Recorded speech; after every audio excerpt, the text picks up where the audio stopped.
Kulikam ang isang grupo na sangkot sa mga nakawan sa Negros Occidental.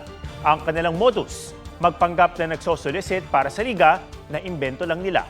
May spot report si Kim Salinas ng GMA Regional TV. Sabay-sabay na pumasok sa tindahang ito sa Bacolod City ang grupong ito.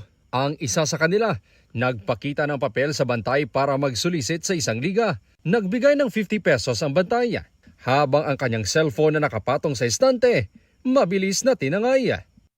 Sige lang ko entertain sa iya, sir. Gali ang tatlo yung nga upod, sir, nagkanto dra sa tiya ko. Dugay ginatabunan bla nila, sir, nga hindi sila makita sa kamera. Sinubukan pa niyang habulin ng grupo, pero nakatakas na ang mga ito. Ayon sa barangay, hindi totoong may paliga sila. Napag-alaman na ng bibiktima rin ng grupo sa Talisay City.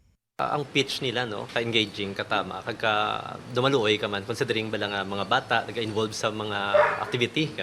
Iniimbestigahan na ito ng Bacolod City Police. Ang brand is i-validate yung information. Kung dinalin ang letter or ang ginasulisita nila, kantuan nila siguro. Then contact. Example sa barangay, kantuan nila ang barangay captain. Or kanto sa police station. Kung gaduda sila. Sa Oton, Iloilo, nagmasid-masid muna ang lalaking ito bago isinilid sa dala niyang bag ang laptop sa isang tindahan.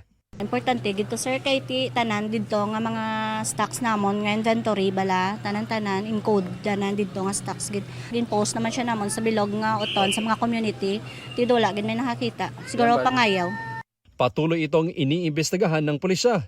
Inaalam ngayon kung siya rin ang lalaking nakuhanan nitong March 9 na tumangay naman ng tip box sa isang tindahan sa Barangay Poblacion South. Medyo nadugayan siya. Wala nato na-identify no kung sino ini person nga nakita dito sa CCTV and wala man siya nakabulig sa aton sa pag-identify. But subong we will be comparing nakuha ka.